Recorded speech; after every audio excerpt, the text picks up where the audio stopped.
Yes. So మీరు 10th వరకే చదివారు. ఇప్పుడు అంటే మీకు ఇంట్రెస్ట్ ఉందని మీరు బయటకు వచ్చారు. ఇప్పుడు మీకు ఒక బాబు. అవును. సో ఇప్పుడు ఆయన కూడా 10th తర్వాత ఏదో ఇంట్రెస్ట్ ఉందని బయటికి వెళ్ళిపోతున్నాడు ఇంట్రెస్ట్ ఏంది, ఇప్పుడు అనుకోండి. టార్చర్ చూపిస్తున్నాడు మా వాడికి. Already-నా? క్రికెట్ ఇంట్రెస్ట్ అండి. సూపర్. సో నేను అంటాను నాని, క్రికెట్లో ఇప్పుడు ఎలా ఉంటే చాలా కాంపిటీషన్ ఉందండి. ఎందుకంటే లక్షల మంది పిల్లలు కోచింగ్స్కి వెళ్తున్నారు. బట్ నేషనల్ వరకు వెళ్ళడానికి చాలా అడ్డంకులు వస్తాయి. వాళ్ళ లక్, ఒక్క పాయింట్ లక్ ఉండాలి. 99.9% మనం ఎంత Talent. కష్టపడినా ఒక్క పాయింట్ మాత్రం లక్ ఉండాలి. నేను అంటాను నాన్న, స్టడీ 2 ఆప్షన్స్ ఉండాలి దేంట్లో అయినా. ఇప్పుడు నేను స్టడీ కూడా ఆప్షన్ పెట్టుంటే ఐఎమ్ ఏదో ఒక చేసేదాన్నేమో. బట్ నేను స్టడీ ఆప్షన్ పెట్టలేదు. ఒక ఈ ప్రొఫెషనల్లోనే నేను ఒకటే ఆప్షన్ పెట్టుకున్నాను. బట్ ఇప్పుడు జనరేషన్ 2 ఆప్షన్స్ 3 ఆప్షన్స్ పెట్టుకుంటున్నారు. ఏది మనకి బాగుంది, ఏట్లో మనకి చాలా, ఇప్పుడు డబ్బు అనేది అందరికీ ఇంపార్టెంట్ అండి. డబ్బు లేనిది లైఫ్ లేదంటారు. సో నేనంటాను, డబ్బు సంపాదించుకోవాలి, మనకు పేరు కావాలి, నీ టాలెంట్ కూడా ప్రూఫ్ అవ్వాలి.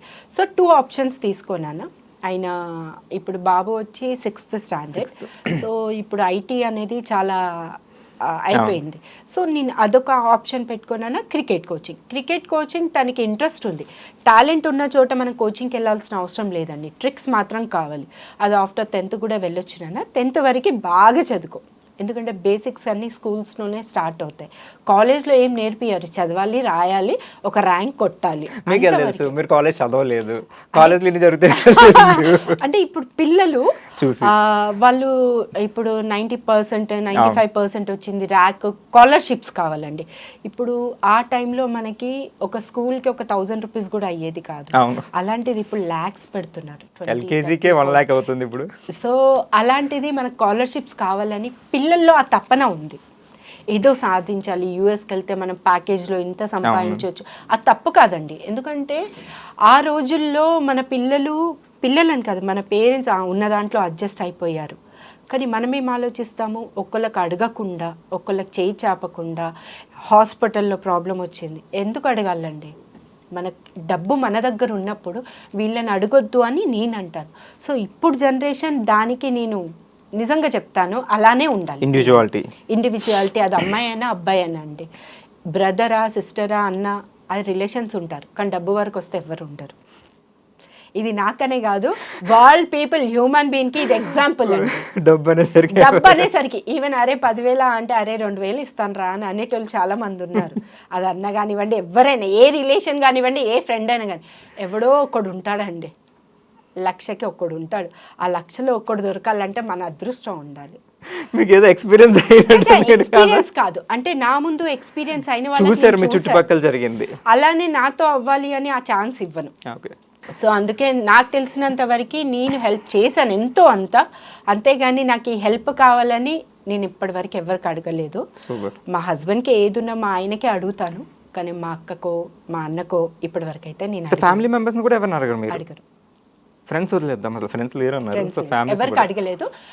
వాళ్ళకి ఏదైనా మన యాక్టివిటీతో హెల్ప్ ఏమైనా అవసరం ఉంది అంటే హెల్ప్ అడిగానే తప్ప డబ్బు విషయంలో అయితే ఇప్పుడు అడగలేదు. సూపర్. సో మీ అబ్బాయిని ఏ విషయంలో కూడా మీరు ఫోర్స్ చేయరు, ఫలానా చెయ్యని, గైడెన్స్ అయితే ఇస్తారు. ఇది మంచిది చెడ్డ అని చెప్తారు, అట్లా పట్టుకుని చేపించారు.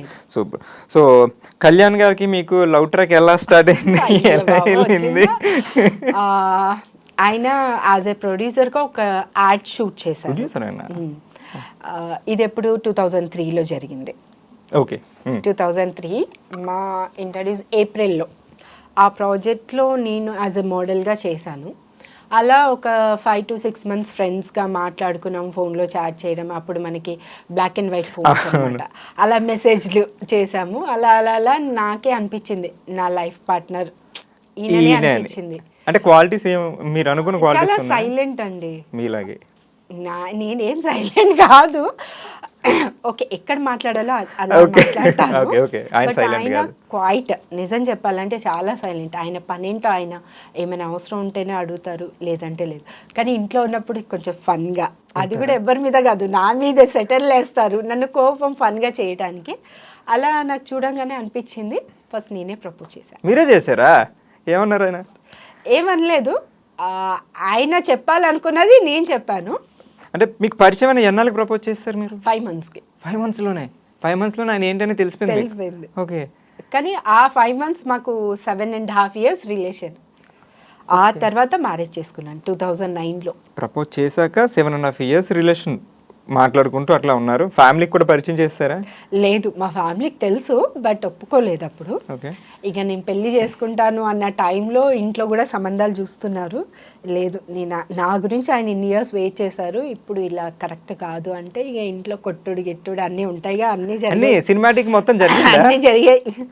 అన్నీ జరిగాయి. ఇక నీ ఇష్టం, నీ తలరాత అనేసి వదిలేశారు. గమ్మున పెళ్లి రోజు మార్నింగ్ ఒక 7 o'clockకి చిన్న బ్యాగ్ తీసుకొని ఇంట్లో పూజ చేసేసుకొని నేను వెళ్తున్నా, పలానా సాయిబాబా టెంపుల్ ఖైరతాబాద్లో జరిగింది. కానీ మా అత్తగారి ఫ్యామిలీ అంతా ఓకే, మా మరిది వాళ్ళు ఇద్దరే దగ్గరుండి మ్యారేజ్ చేశారు. ఈయన పెద్ద సింపుల్గా చేసేసుకున్నారు. సింపుల్గా చేసాము. సో పెళ్ళి అయిన తర్వాత నెక్స్ట్ డే ఈవినింగే మా అక్కగారు కాల్ చేశారు. నన్ను ఇదేదో నిన్న చేస్తే అందరు కలిసి ఉండి చేసుకోవచ్చు పెళ్ళి అనేసి. ఆ తర్వాత ఇక నార్మల్ అయిపోయింది ఇంకా లైఫ్. సో ఈ మ్యారేజ్ తర్వాత ఎట్లా ఉందండి లైఫ్? మ్యారేజ్ ముందు ఓకే, మీకు ఇండస్ట్రీలో ఉన్నారు, ఓకే, ఇండస్ట్రీలో పెళ్లి తర్వాత కొన్ని ఇబ్బందులు ఉంటాయని మనకు తెలుసు. ఉంటాయండి, అంటే అది అడ్జస్ట్ అవ్వడానికి నాకు లేదంటే 4.5 years పట్టింది. అంటే మన టైమింగ్స్ మనకే తెలీదు. 12 to 14 hours, మార్నింగ్ వెళ్ళిపోతాను, నైట్ వస్తాను. సో మా అత్తగారు ఆవిడ అనే కాదు కానీ ఇప్పుడు చుట్టుపక్కల వాళ్ళు ఉంటారు, ఏంటి మీ కోడలు ఇట్లా వెళ్ళి వస్తుంది, ఈ కాస్ట్యూమ్స్ వేసుకుంటుంది, నేను క్యాజువల్గా వెళ్తాను, జీన్స్ అండ్ టాప్ అలా అనేసి పెద్ద ఓవర్ స్కర్ట్స్ గిట్స్ అలా కాదు, సింపుల్గా వెళ్తాను, సింపుల్గా వస్తాను. మరి చుట్టుపక్కల వాళ్ళ ఇంట్లో ఏంటో పరిస్థితి వాళ్ళకి తెలీదో ఏమో తెలీదు, బట్ చుట్టుపక్కల ఏమవుతుంది అనేది వాళ్ళకి ఇంపార్టెంట్. ఇలా వెళ్తుంది అలా వస్తుంది అనేసి వాళ్ళు చెప్పడం, ఈవిడ కూడా ఏంట్రా అనేసి మా వారికి చెప్పడం, అలా చిన్న వచ్చాయి. తర్వాత మా మర్ది వాళ్ళు కూడా లేదమ్మా ఈ రోజుల్లో ఇదంతా కామన్, అవన్నీ మనకు అనవసరం, మన పని మనం చేసుకుంటూ వెళ్ళిపోవాలి, నువ్వు లైట్ తీసుకో అని వాళ్ళు కూడా మా అత్తయ్య గారు చెప్పడం.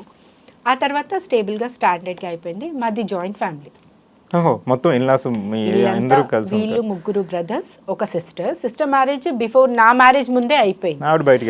నేను ఇంటికి పెద్ద, 2 మర్దులు చిన్నోళ్ళు అనమాట. వాళ్ళ మ్యారేజ్ అయిన తర్వాత ఒక అతను యూకే వెళ్ళారు, కానీ వాళ్ళ వైఫ్ ఇక్కడే ఉన్నారు. ఒక పాప పుట్టిన తర్వాత యూకే కొత్త షిఫ్ట్ అయ్యారు. కానీ మిడిల్ బ్రదర్ వచ్చి ఒక 2 years ఉన్నారు, మళ్ళీ ఆయన కూడా యుఎస్సి వెళ్ళారు.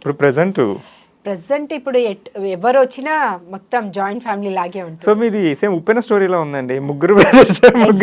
నేను ఆ సీరియల్ స్టోరీ నాకు చెప్పినప్పుడు సేమ్ అందులో 3 brothers, మీరే పెద్ద, ఇక్కడ మీరే పెద్ద కదా. చాలా మంచి సీరియల్ అది, చాలా అసలు నా హార్ట్ఫుల్ సీరియల్. ఆఫ్టర్ మొగల్ రేకులు అంటే అంత ఎమోషనల్ కాదు, కానీ ఆడవాళ్ళకి కొన్ని చాలా ఇబ్బందులు ఉంటాయండి. బాగా చూపించారు. ఎంత చదువుకున్నా సరే నువ్వు హోమ్ మేకర్ గానే ఉండాలి, పిల్లలకి నువ్వే చేయాలి అనేది మనము ఇప్పుడు కాలంలో ఇప్పుడు ఒక 10 years నుంచి లేదు, equal to wife and husband ఇద్దరు బ్యాలెన్స్ చేస్తున్నారు.